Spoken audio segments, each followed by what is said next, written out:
My name is Bev Cornaby. I am the director of the UK Corporate Leaders Group. I'm based at the Cambridge University Institute for Sustainability Leadership. Just to give a bit of explanation of the UK Corporate Leaders Group, although you can also see some of our videos which are running outside at the moment, we have a small cross-sector business membership group. We've been going nearly 20 years. It was set up in response to government calling for the voice of business to come forward to be able to what ended up happening in the UK, which was the Climate Change Act got put into legislation.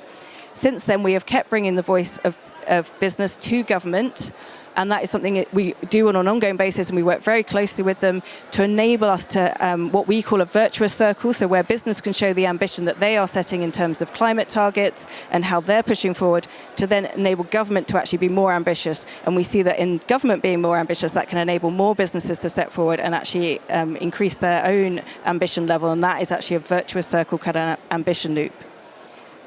Now, we are here at COP because we want to make sure that the voice of business is here, but we also want to enable the transition to a climate neutral, socially inclusive, nature positive economy. The reason why we're doing a session around SMEs, so small and medium enterprises today, is because even if we just look in the UK, but also globally I think it's over 90%, in the UK, it's actually over 99% of businesses are small and medium enterprises. They are an important part of our economy, and we will not be able to make the transition without them. We therefore want to go through and discuss both in terms of what impact they can have, in terms of actually how they can help with innovation, actually how they can actually overcome the barriers where it may not be their main products or services they're providing, to think about how they can be sustainable and how we support that. And then also thinking about how larger corporations through their supply chains can also support SMEs as well. We have a number of different colleagues that are joining me around the table today, which we'll get them to introduce in turn and kind of talk about why they're working with SMEs.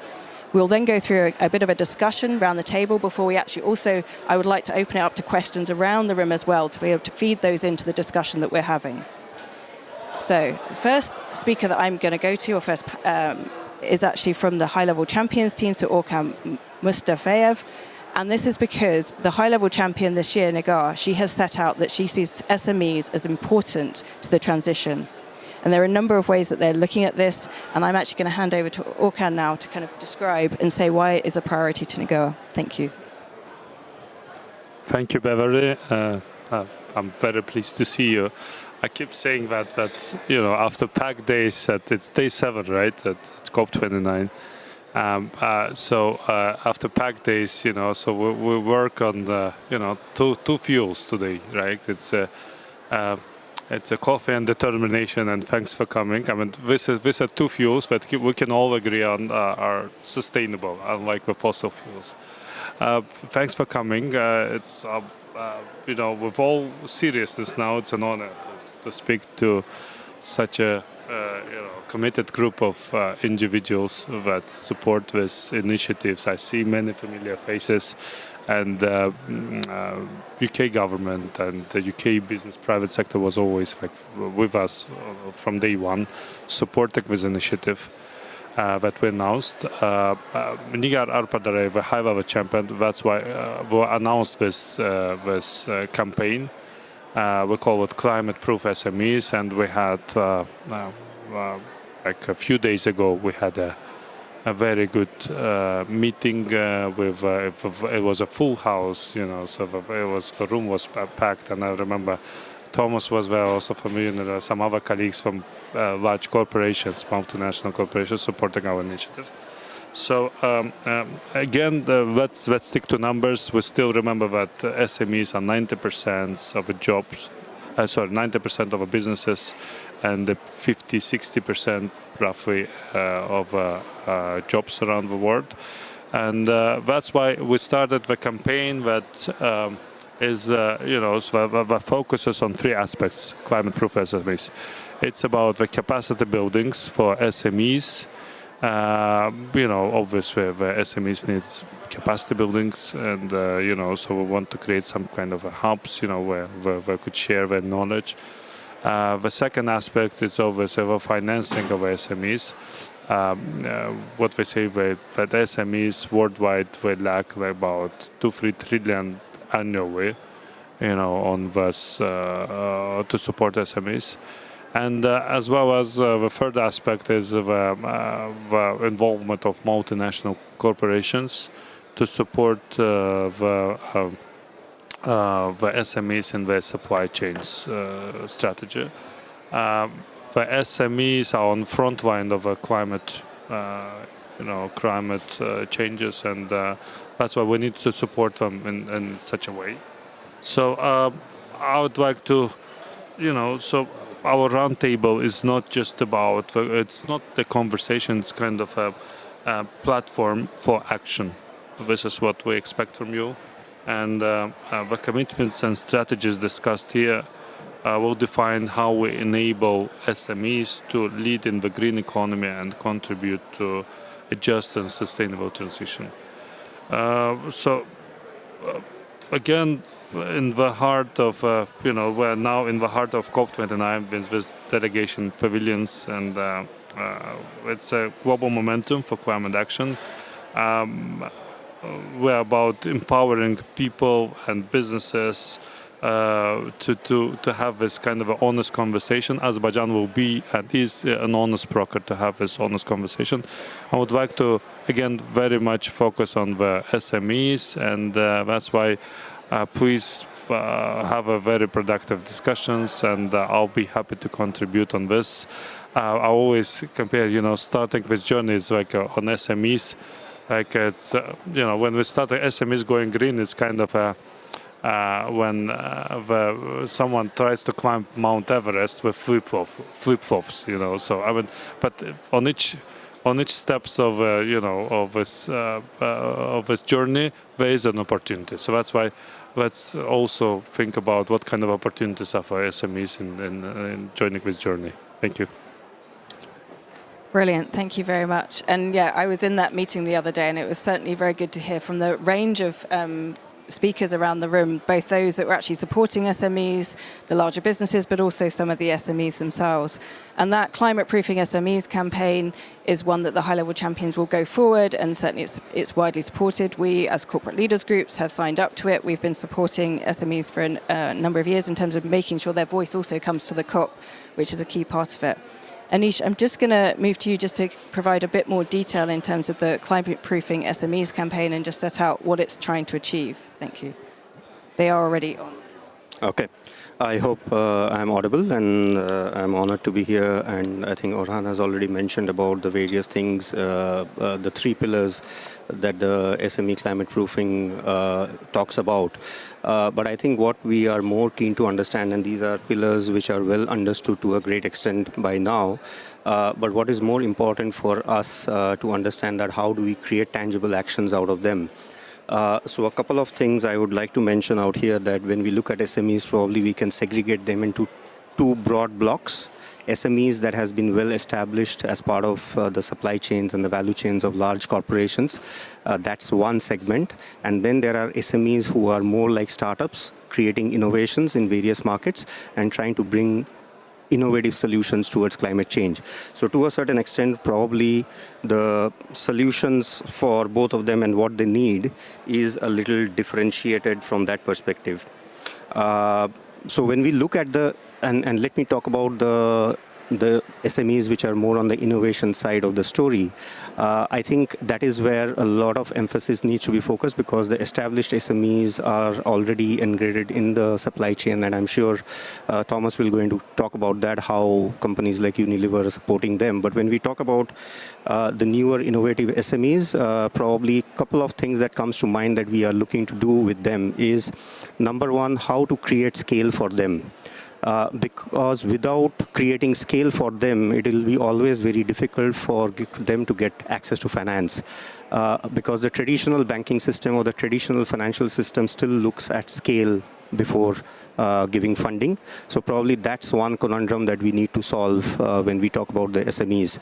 The second part is to what extent SMEs are part of the policy decision in itself. Do they have a voice when it comes to policy making? Probably that's one area that needs to be looked at very strongly, and the best way to do that is through the agency model. So there are a lot of these organizations who are working with SMEs. Can they be part of the policy decision making going forward? That's number two. Number 3 is we speak about capacity building, and in terms of capacity building, I think the aggregation model works very well. So can we have aggregation models which allows resharing and distribution of certain services? Like an SME, if you go and ask them that, okay, you need to do carbon accounting of scope 1, 2, and 3, there's no way they are going to be able to do it. I mean, large corporations find it difficult themselves. How can an SME do that? So can we have a model where that is given to them as a shared services model through some aggregation mode? We have also seen that in a lot of cases, the installed capacity for SMEs are much higher than the utilized capacity. So the aggregation model will also help in rechanneling those installed, the rechanneling of the installed capacities towards more better usage. So these are some of the solutions that we can think of very tangibly and practically, and working with our partners in doing so, and really give a voice to the SMEs going forward is what we would like to say at this point of time. Thank you, Anish. And in terms of connecting through the climate proofing campaign and actually what is happening in terms of what's been happening a number of years in relation to the race to zero, and actually how we're looking to engage SMEs in terms of the actions they take, the SME Climate Hub is obviously one of the ways that actually SMEs can get support. There's a lot of tools on there. And the SME Climate Hub was set up to enable SMEs to have a route into the race to zero, which is obviously the ongoing campaign to get businesses to step up, or other non-state actors to step up and actually commit to taking net zero action. So I'm going to come to Andrew now from We Made Business Coalition to actually talk about the SME Climate Hub and actually the tools that are available and what it's seeking to do to support SMEs. Great. Thank you very much, Bev, and thank you very much for the invitation to be here. It's kind of fun because we don't know who's coming next, right? So you keep guessing who Bev's going to turn to next. But real pleasure to be here from We Mean Business. One sentence on what We Mean Business is, in case people aren't aware. So we're a group of progressive business organizations founded 10 years ago to bring the ambitious business voice into the policy-making circles, such as this COP and other places, and founded, among others, by the Corporate Leaders Group. And we're great champions of the ambition loop concept that Bev was talking about. So the SME Climate Hub, since about 3 or 4 years now, we've been really pushing to make SMEs a bigger part of what it means to have the business voice coming into policymaking. The Hub, as Bev said, was founded with the Race to Zero and also Exponential Roadmap Initiative to really sort of have SMEs land on the radar. We now have like 9,000 companies signed up to an SME climate commitment, which is designed as this kind of on-ramp. So it is the official route into the Race to Zero campaign for SMEs, as Bev said. We also see that developing really as an on-ramp into the bigger climate commitments, the SBTI, which exists for the larger companies, and having a relevant, appropriate, and accessible commitment with appropriate resources is so important. So that's what the Hub is really trying to do. If you want to know more about the Hub itself, my colleague Daniel Altman has just arrived from London, literally a few minutes ago, so he's the one to talk to if you want the detail. What I just say before I get to the tools is how we get informed about this. So the Hub runs a survey every year of the founders, the CEOs of these SMEs, and the results are pretty interesting. So we found, for example, that more than half of those surveyed said that it's the lack of policies or access to government-sponsored initiative that is holding them back. The same say it's about insufficient funding, wherever it's coming from, and that access to finance is so important. And then many of them talk also about just this lack of time, lack of capacity. It's just about keeping the business going, focusing on the bottom line, and just how can you expect me to think about the climate stuff? So there's questions of lack of access to finance, design of policies, and just the basic time question.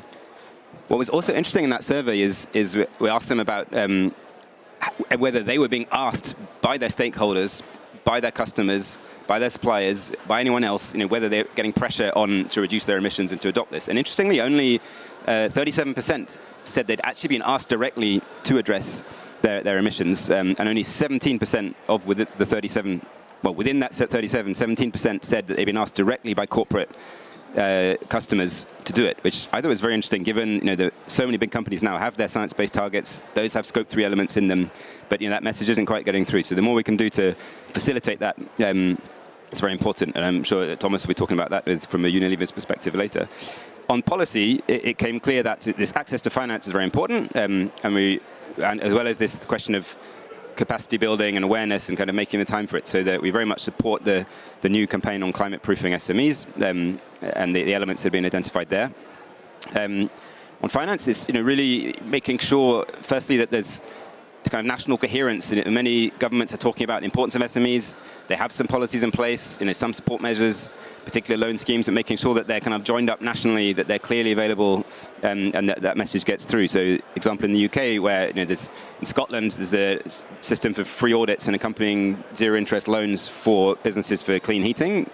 But it's not UK-wide, and there's more that can be done to sort of join that up. And in India, we see this excellent examples of the Small Industries Development Bank, again with concessional loans, which has been very successful in some areas, but more joined-upness would help. So that's on finance. And the second point around just the design of policies themselves, really making sure that where there are subsidies, tax credits, other incentives, that they're designed with a route in for SMEs in mind, to be sure that we really get that effectiveness through to the SMEs. And then last point is really on the element of what the role that SMEs can play in the broader community. And we talk a lot about just transition, about getting public support for this transition. From a government perspective, the SMEs could be like the best champions locally, because those are the ones who are seen in the communities, and having them on board would make such a difference to building the public support for these transitions generally. Thank you. Brilliant. Thank you, Andrew. And I'm going to bring the business voice in now there's many different aspects that we're picking up here in terms of innovation, in terms of actually, how businesses can be supported to be part of the process. But I actually want to bring the business voice. So I'm going to go to you, Thomas, and then you, Naomi. Thomas, if you can just talk a bit around in terms of how Unilever are working with SMEs. Yeah, of course. So, hello everyone. Thanks very much for being here. Well, we have a big supply climate program, which is not SME specific, but it includes obviously a lot of SMEs in that. And we've triaged those suppliers using sort of CDP data where we've got it, or just an assessment if not, to work out where they are in their climate maturity journey. And I guess it's not a surprise that a lot of the SMEs come into what we would call our kind of beginner category, needing a little bit more help. As I was saying at our roundtable last week, we've done quite a lot of work to direct them initially to the Supply Climate Hub. That's been really helpful. But also now specifically to those suppliers that are sort of really critical to our decarbonisation efforts because they're material in terms of the footprint of their products, to a platform called Manufacture 2030. And there they can access more resources. We've co-funded that with them, and we also provide access to the EcoChain platform and Nexio consultants. So we're trying to make sure that they can assess their emissions properly, that they can develop an emissions reduction plan, and then particularly important for us to make sure that they can develop a specific product carbon footprint data for the emissions that we buy. Because obviously we need two things to come out of this. We obviously need SMEs to be able to lower their emissions, but we also need to be able to capture the impact that they're having through their work in our own Scope 3 reporting that ladders up to our own Scope 3 targets. We know that this can have real impacts. If I can give you kind of some indicative kind of results of the first kind of year or two of this program from those sort of beginner suppliers. We've now got 119 of those suppliers signed up to the platform, which is a 70% kind of hit rate of those we invited to take part. And we've got 93 of those suppliers that have completed their 2023 CO2 footprint data submission for at least one of their manufacturing facilities. And 64 of those have also shared with us via that platform CO2 reduction plans or an action plan for at least one of those facilities. So that's pretty good. 28% have got sort of formal Scope 1 and 2 emissions reduction targets. And it's a good start. It's obviously not everything we want to do, but it is possible, we think, with that right kind of support to get those kind of results. I think the point about how can we simplify this and get more aggregation is really important. I mean, we see that on the Manufacture 2030 platform, it's not just Unilever. There are other big companies like Unilever using that. So it could be that we see that commercially through some of those platforms, growing and bringing more people in. It could be that we need to go further and get a kind of more unified system. We'll have to see how that evolves. But that's really important. And if I can pick up on this point of the other category, I thought that was really interesting. The ones that are the innovative startups that actually might be really catalytic in that transition. We've also built we work with some innovation consultancies, and we've built kind of easy gateways for people who've got ideas to bring them to Unilever. Because I know that a lot of people in my position are are kind of emailed every day with people with great ideas and saying, can I have an hour of your time to tell you about my great whizzy thing that's going to save the world? And we as big companies need to have really great ways to filter those and get those to the right people inside very large organizations.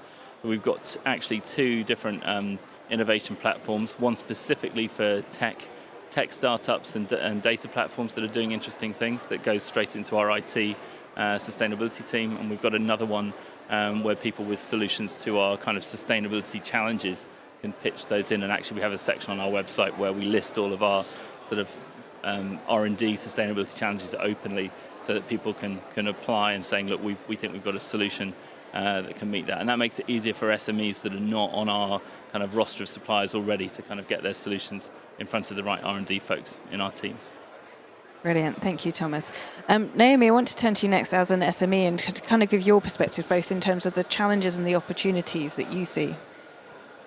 Sure, thank you, Beverly. And it's really great to be here and to hear everybody's perspectives. My name is Noemi, and I'm the founder and CEO of a clean tech consumer goods startup called Lero. We are based in the US. And as far as our progress and our traction as an SME goes, I think one of our critical ways for scaling and deploying our solutions to date has been with some of the different accelerator and, collective platforms that larger institutions, particularly UN agencies that they've launched recently. So one of our main products is a household water reuse system that you can retrofit into your home to recycle your gray water to drinking water. And how we've been able to deploy that so far has actually been in partnership with UNICEF and with some of their country offices, where last year UNICEF launched a program called Innovation 30, where they were trying to identify youth innovators under the age of 30 who are developing sustainability solutions to offer them an introduction into piloting and procurement opportunities within UNICEF. And through that program, we were able to introduce our solutions to some of their country offices around the world. And since then, we've been able to secure pilot contracts to be able to actually deploy our solutions on the ground and begin creating that field traction that in turn can really influence policy. As far as policy goes, I think our impact has been more in the water sector as opposed to decarbonization. But we are dealing with potable water reuse, which in many different countries and municipalities is not code compliant. And what we've actually been able to achieve through procurement opportunities with large UN agencies like UNICEF is, again, securing that traction and that evidence that in turn can inform policy change, where technology development and policy reform has to occur in tandem with each other, to where policymakers need to be able to see the traction and the real evidence of the benefits that a solution can bring before they can begin that process of adapting the building codes or adapting the codification of these technologies to a place where it can actually catalyze further marketplace innovation and inspire other companies and entrepreneurs to develop similar solutions. Similarly, more in the US, we've been able to engage with different utility partners and utility commissioners who can also adopt our mission of expanding water reuse within the building codes. And we found that it's through a lot of these public-private sector partnerships that, again, an SME with just a solution such as ours, a compact water reuse solution that was very grassroots-driven, very inspired at the individual or at the household level, can actually begin to engage many of these larger institutions to catalyze some of these initial policy shifts that in turn can inspire and catalyze further marketplace innovation by larger companies such as Whirlpool or other water brands, Culligan, the list goes on, Brita too. So I think that's a critical role that SMEs can play, and I think that that's something that you often see just in the normal startup trajectory, just in that many startups often exit towards these larger corporations to be able to deploy their solutions at a broader scale with these distribution pathways that the larger corporations already have in place.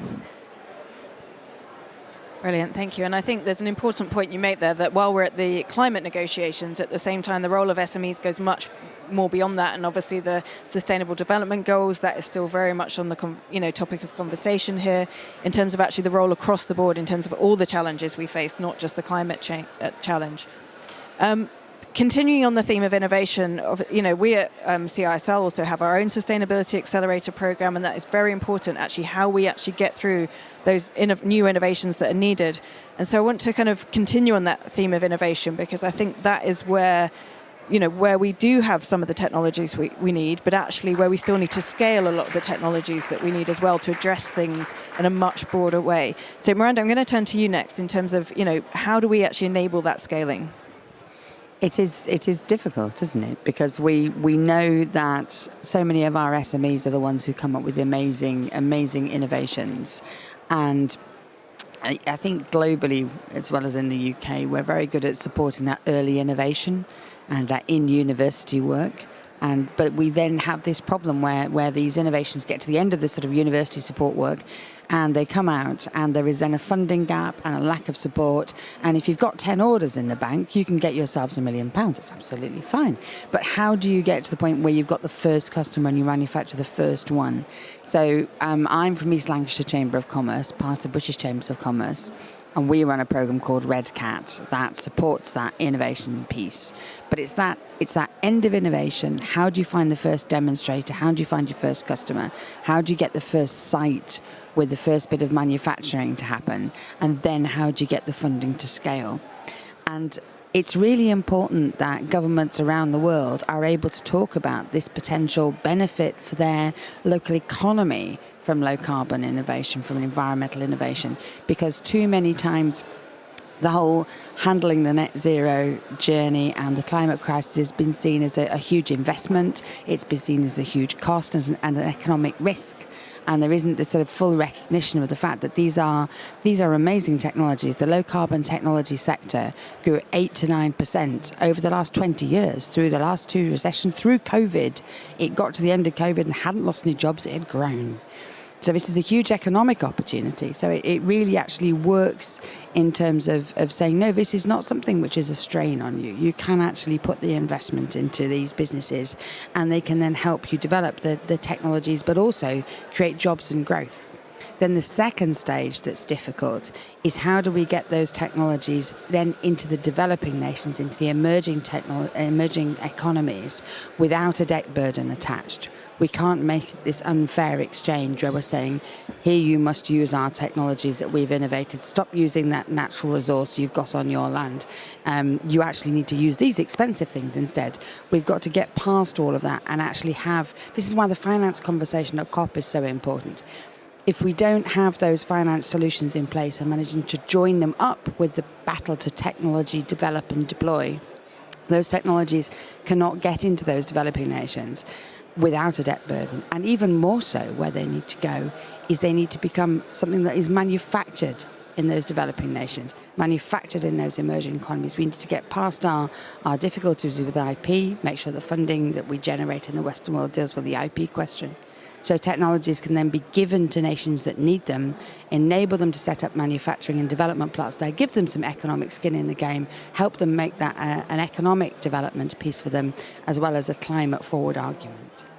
Thank you, Miranda. And picking up on you're mentioning about developing nations, about us actually enabling technology to go there, but actually it's also how we enable that innovative environment to actually, start in those nations as well, because it shouldn't just be the fact that we're doing that and taking it there.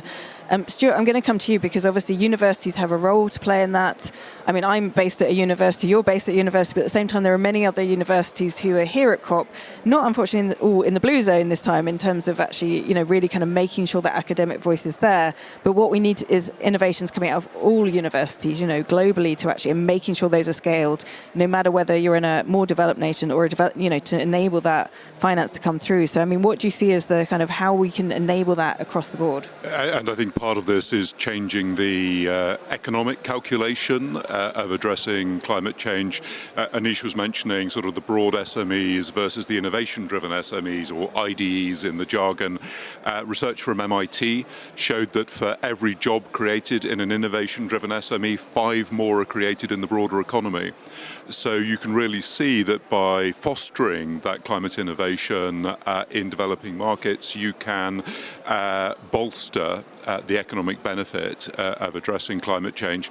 I'm a recovering entrepreneur myself. I sold my business a couple of years ago, and subsequently being diagnosed with late onset academia, found myself in the university world. They are very different environments. It is fair to say the speed of action the simplicity of decision making. Obviously describes universities, but it's fair to say that SMEs can struggle with that engagement. Extending the accelerator programs that, as you mentioned, Bev, so many universities run into the partnerships which frequently exist between universities in developed and developing countries, I think is one of the key routes to providing the access in. And again, some more research from MIT showed that in developing nations, you tend to have incredibly high levels of entrepreneurship. Often there is no choice but to be entrepreneurial in order to provide for yourself and your family, but less access to R&D capital. And I think that's where university partnerships between different countries can potentially support that. Brilliant, thank you, Stuart. Picking up on kind of thinking about it as, as well as obviously scaling to the global level, we also need to think about it on a community level as well, and that certainly has come up in different parts of the conversation. I want to bring Stephen and Gudrun in different respects, both in terms of how you're supporting that on a community level, but then Gudrun, how you're in the UK context actually supporting businesses at a community level as well. Stephen, if you want to come. Thanks for the invite to be around the table today. The 2030 Hub is based in Liverpool, and we are a private sector, we're a limited company. A sustainability and communications agency, but we engaged the corporate sector on the Sustainable Development Goals when we set up in 2016. We knew that B Corp was coming to the UK, we knew that the Sustainable Development Goals were coming, and we thought, business is for good. Profit is not a dirty word, and actually we are going to need to generate our own finance to move forward. So we deliberately set up as a private sector company to actually start engaging the private sector and grassroots organisations and actually have the conversation about the Sustainable Development Goals. And then eventually, because the businesses then started to talk to each other about the Sustainable Development Goals and the community was talking about it, the local politicians got on board. And we actually got the Sustainable Development Goals signed into the Climate Emergency Declaration that Liverpool City Council did in 2019. So a lot of that was actually grassroots mobilisation. But we have that blueprint. It's the only blueprint we've got that's recognised around the planet. And actually, engaging businesses in the Sustainable Development Goals, there is money to be made. There is profit, but at the same time, by making good. But like I say, the key thing for us was actually starting the conversation and getting businesses engaged. And once they start getting engaged, then suddenly realising that other organisations are starting to use that, and that a lot of the reporting that they're having to do, the SDGs sit behind those. So it does start to make it more of a straightforward business sense. And like I say, it's a global blueprint that everybody's working to. But start the conversation. Thank you, Stephen. And just on the community, continuing on the community level, I mean, Gudrun, it'll be interesting to hear, obviously you're working business in the community is UK-based, but what lessons can be learned in terms of how others can actually take the approach you're taking to approaching businesses on a more local level, particularly the kind of smaller and medium enterprises? Yeah, thanks, Bev. So I think we do a lot of work in places, and I think that bringing our role as business in the community, our members are primarily large corporate organisations. So our role is about bringing the large businesses to support the smaller businesses. And I think what I would say is, and we also do sustainability assessments for about 750 businesses. Most of them are small. So my first comment would be that actually, in the most recent round of the assessments that we've done, some of those small businesses have put those bigger businesses to shame with the amount of energy and commitment they've put to taking action. The second thing I would say is that within our community of businesses, we see a lot of really great collaboration. So if I think about the School for the Supply Chain School for Sustainability, which is a construction sector-led initiative in the UK, whereby a lot of large companies have come together and they are funding this school for small businesses with a load of tools and resources. So that is another kind of initiative of what's enabling things to happen. Miranda will remember a brilliant program in the Northwest that was called N-Works, which was all about how do you give small businesses the support that they need to take these actions, low cost and no cost. And one of the biggest learnings from that was that even though businesses can get that free support and those things that they can do, it's really hard sometimes for them to do it. So I think one of the things that really strikes me with the SMEs is about, and Thomas has talked about it a little bit, but it's about procurement. And when we've talked to SMEs in the past, they've said big companies talk a lot about sustainability, but when they come out to tender or when we go to sell things to them, they're only bothered about price. So there's something about within an organisation, you have to join up your procurement teams, your sustainability teams, so that everybody's talking the same language, otherwise you're not going to be able to do it. And then the final thing I just wanted to mention was a couple of our members have recently got together financial services to put together a joint venture that is all about high growth, innovative businesses in sciences and technologies. A lot of that's going to be linked into the transition, the net zero transition, to provide some of that finance and funding so that, I can only speak for the UK, but often there are organisations that come up with brilliant ideas in the university hubs. Then they go for the next phase of funding, which comes from outside the UK. So this is trying to say, well, how could we put pension funds and other, capital to support homegrown businesses to develop that? And I think that's a model that could be replicated across the world. Thank you, Gudrun. And I do want to pick up on the aspect of finance again in a minute. But I think, first of all, one of the things you mentioned was around actually the language and having consistent language. And actually, in terms of supply chains, how we actually manage to enable SMEs to know the same thing as actually expected of them. One of that is standards. So, Emily, I do want to bring you in because obviously BSI, you've been looking at standards, but standards for SMEs as well in terms of actually how they can know what is expected of them and how to approach it. Because while we've got some SMEs that are kind of coming in and providing the solutions, others are already existing and therefore they're wanting to approach this and they're wanting to think about actually, how do they make sure if they're working with their larger customers that what one customer is asking isn't different to what another customer is asking? Thank you so much, Bev, and you've hit the nail on the head there, really. BSI, for those of you who don't know, is the UK's government-appointed national standards body. So we exist to represent the voices of UK stakeholders and needs in the development of British, European and international standards. So that's both at the BSI level, but also at the ISO level. And a caveat is I will oscillate between my BSI UK hat and my international ISO hat as we go through these points. So I want to actually draw on a publication that BSI published earlier this year. It's our annual Net Zero Barometer. So what we do in the UK is we take a temperature check. We survey thousands of businesses every year. We've been doing it for I think about 4 years now to understand how businesses, in particular SMEs, are feeling about how the net zero transition is going.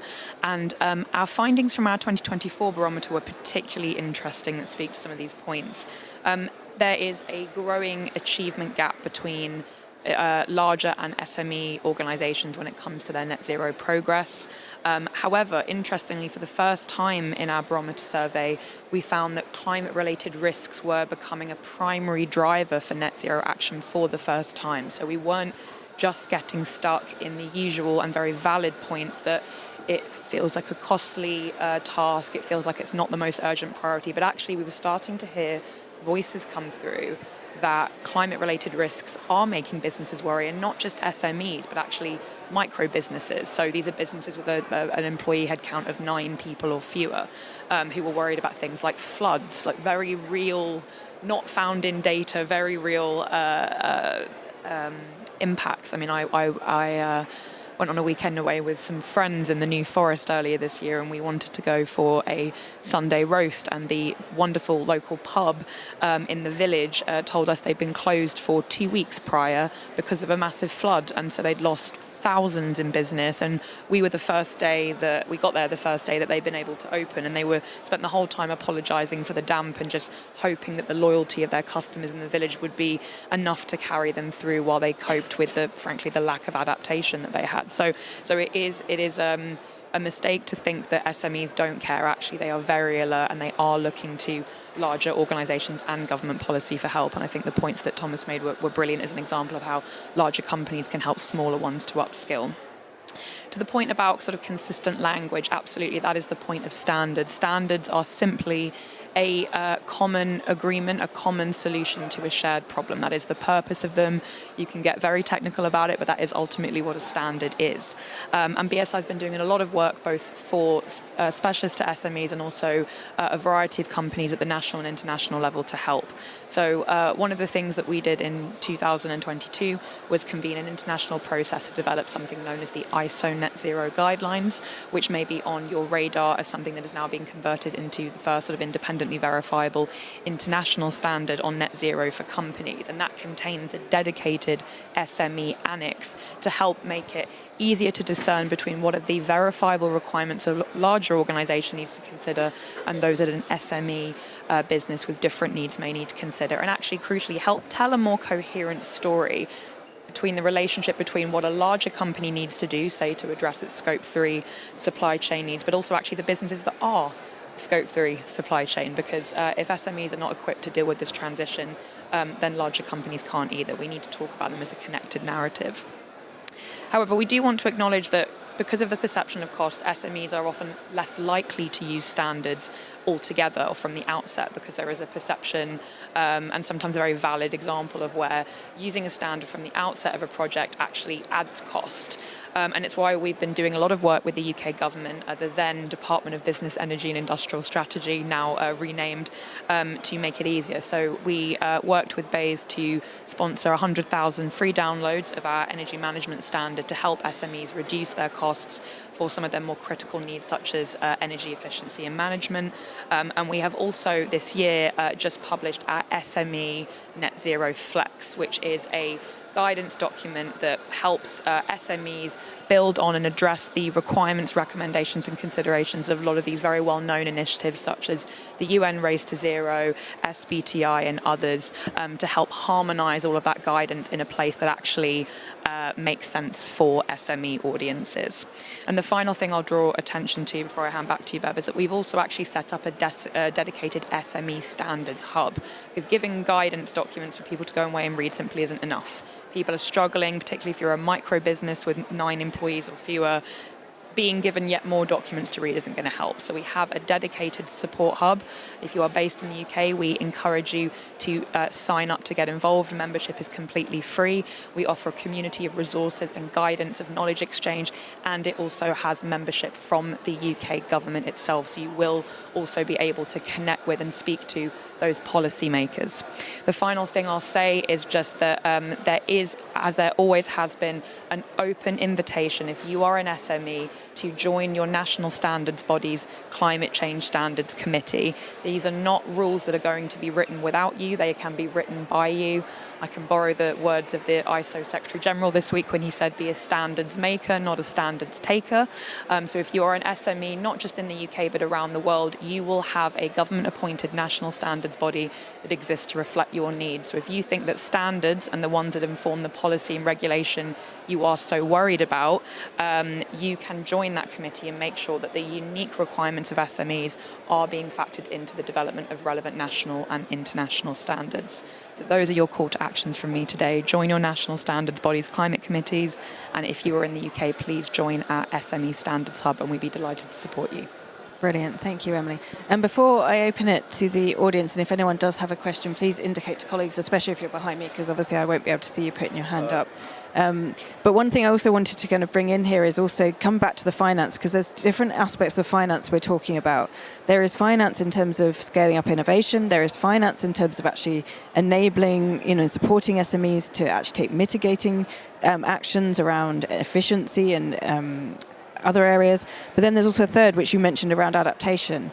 Now we're at the finance COP, and I think I really want to kind of unpick that a bit more of how do we really actually enable that finance to come through to that local level, to the SMEs where it is needed. So yeah, if anyone wants to come in with any thoughts, just indicate. And Anish, I think you want to come in first. In fact, that was the point I wanted to make, just to talk a bit more on the access to finance for the SMEs.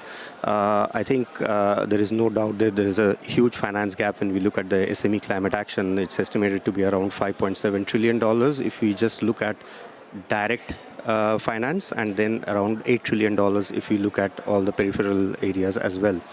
But one of the things, and I like to bring access to finance and capacity building together. When we talk about capacity building, we always think that capacity building and upskilling is required for the SMEs, but coming from the global south, and if we look, I don't think there are any bankers in the room, and I hope they don't crucify me for this, but bankers in the global south also needs to kind of, especially the last mile bankers, the commercial banks, and who actually provide direct access to the SMEs.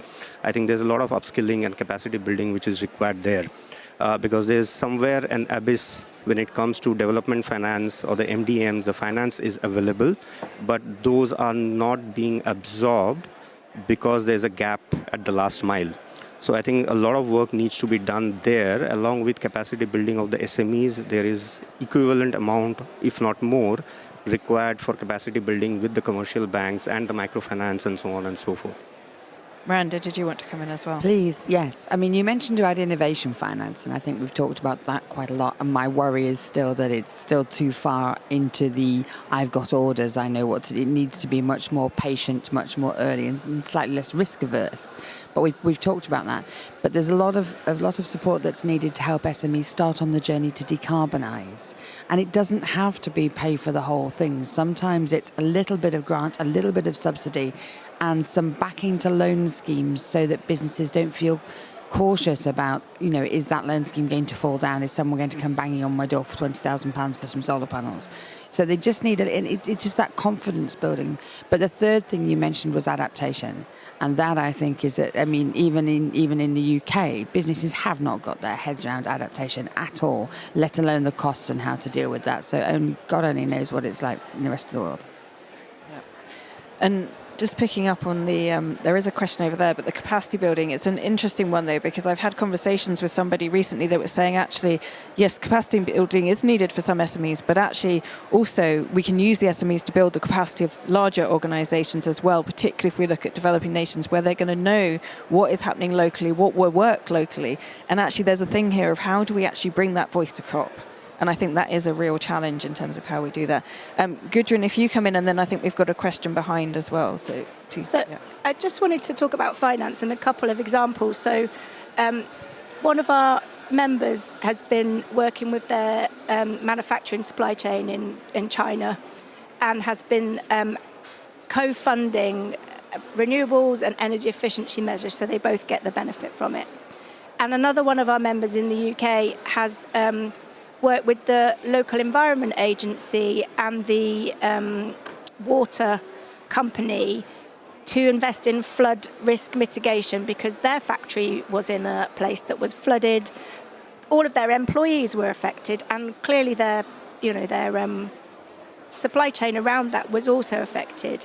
And we're also seeing a number of food retailers and manufacturers working with their suppliers, small businesses, to incentivize them. So they're changing the payment terms. So you get additional payments if you hit these particular points. So there's a range of things that businesses can do to fund both mitigation and adaptation efforts. Brilliant, thank you, Gudrun. I think we're going to take one question then the other, and then we'll put it back to the table. Thank you. This is not a question, just a comment. With our experience, I'm a partner in an international law firm and advising private sector in adaptation. And the only way to get access to finance is synergies with the government. Private and public resources need to be merged. Otherwise, the needs for adaptation are limitless. And then the best that we have seen working is when the government establishes a very established program where there are grants or credits, and then SMEs can, with the resources in certain proportion, jump into a program already defined. But having SMEs going through the path by themselves and not with a program already structured, it is very difficult. Thank you. Brilliant, thank you. And I think that's a good point, actually, of how do we set those programs up and actually how do we enable them to happen, particularly so that, because SMEs may not also have the resources to do that in terms of actually being able to come together under the program. So I think there was another question or comment over there. Yes, Emil Majidov, an Azerbaijani SME. Frankly, for us as an SME from what you now call Global South, green agenda is very much about cost of doing business. As simple as that. The rest is just a conversation. And we would be happy to digest this new cost of business if we have a relevant reflection of this cost of business, green business, in green revenues. Right? As simple as that. Is it happening now? Not yet. Frankly, the colleague mentioned the last mile problem with access to financing. It's there. We are very far from resolving that. That's the first one. And the second one is, well, I'll be happy to get some green subsidies and some support from government or international organizations when it comes to green mode of operating. But is it going to change my mode of operation as business? I doubt so. Only sustainable green revenues will sort out and will change the mode of operation of SMEs globally. And the other thing which obviously exists is I've participated in a number of discussions of this kind, and the overall assumption in most cases is let's say the Western governments are mostly talking about creating this ecosystem within their own national borders. And when it comes to cross-border, everything is left with IFIs and developmental institutions. And frankly, I don't believe it's enough. It's just not going to fly. Lots of money are going to get wasted, but the markets are not going to change. More than that, there is this strong feeling that there is a risk of fragmentation of markets. The SMEs and even large companies from Global South will be penalized for not sticking to green standard. And let's say the dream of this global trade and investment ecosystem may fall apart. However, if we find the way for anyone in the world to benefit both from green financing and green revenues, then this can change the situation. Thank you. Thank you very much for that. There's another behind me. Would anyone else like to come in quickly from the... there's a microphone there. Emily, if you want to come in, and then we've got another comment from the audience. Thank you. I think that's spot on. I think that when it boils down to that is what the transition means to many businesses, in particular SMEs.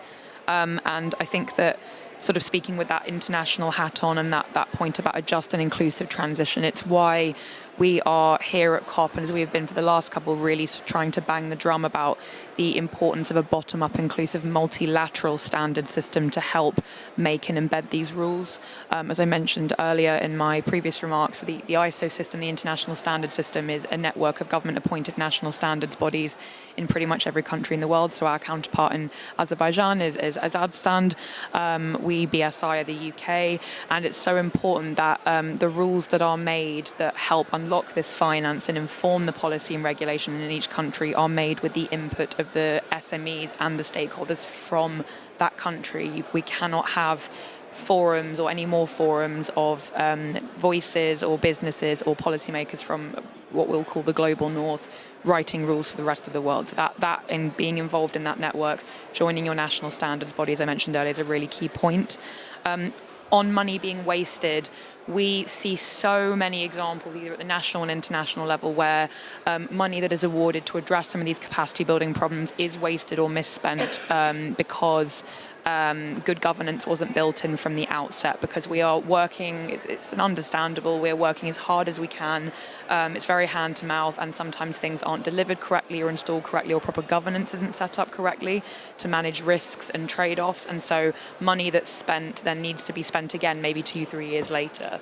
An example I could give is a project that's being delivered by the IEC Global Impact Fund for off-the-grid communities in rural Kenya, where money was awarded to help build solar installations for those communities, so children could, do their homework by light rather than by candles, or they could actually print their school texts using electricity. But the proper standards for those installations weren't followed, so they didn't work after 2 years, and then that money had to be sought after again when the funders, the awarders, had already thought that they'd solved the problem. So making sure that good governance underpinned by recognised standards from the outset is really, really important, rather than us all trying to sort of throw money at different problems in an unstructured way and not considering if the impact of that funding is going to last and do its job for the long term, not just for the scope of our next annual report or our next funding application. Yeah, I think you make a very important point there, which is one we make often, when we're coming to COP. And actually, this is a global level discussion. We're looking at, how do we set that global level of policy that then goes down to the national level. But it's making sure that we've actually got businesses engaging, particularly SMEs, both at that global level, but also then how that applies down to the national level and then the local level kind of beyond that. And this is where I know with the UK and with others that are involved in the new CHAMP scheme, which is around actually the role of subnationals and the role of, that's around governments, but also we need to ensure that includes business as well. And with the nationally determined contributions, that the role of business is also considered in those in terms of not just the bigger businesses, but the SMEs. What is the role of theirs in actually helping countries to meet their targets? Now, I think we've got time for one very more quick question before we have to wrap up. Sure, thanks very much. So I'm Andy Kerr from Climate Kick, it's a Europe-wide climate innovation agency, and we've supported something like 2,000 sort of growth companies across Europe, including many in the UK.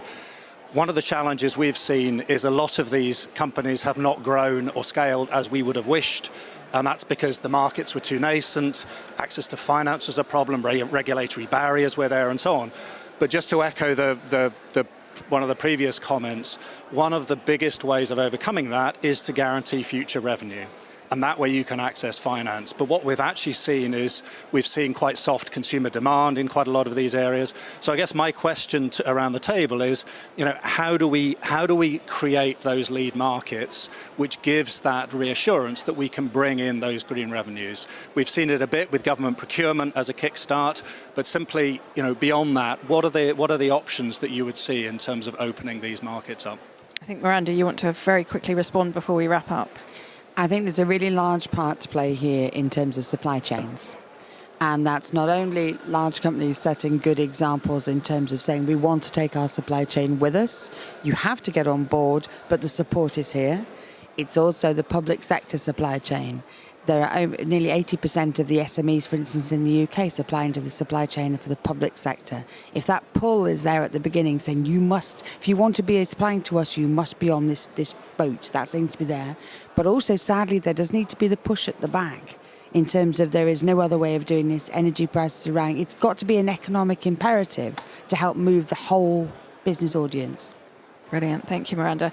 We're going to have to wrap up now because we are at the end of our time, but I think that's been really useful. Thank you very much for all of those around the table and also for those in the audience, both online and in the room.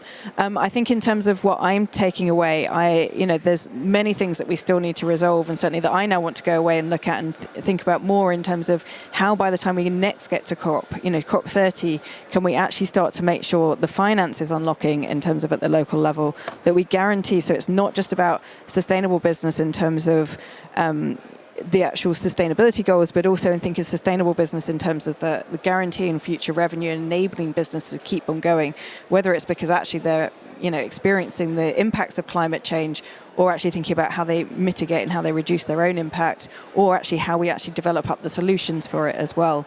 I think there is going to be a lot more discussion here around finance this week, and actually we need to make sure SMEs keep coming into that discussion. But I think as well, it's how do we make sure and how can we work, and I'm certainly going to take this away as an action for us to think about going to the next year, how we can come back and actually think about what is good practice for governments. And actually in terms of taking what happens at the COP back down to their businesses, but particularly to SMEs, in terms of actually creating that right market and that right situation that's not just also nationally based, but also means there's collaboration with other countries. So I'm going to thank you all again, and hope you have a good rest of the day, and please make sure you continue to bring SMEs to the conversation. Thank you.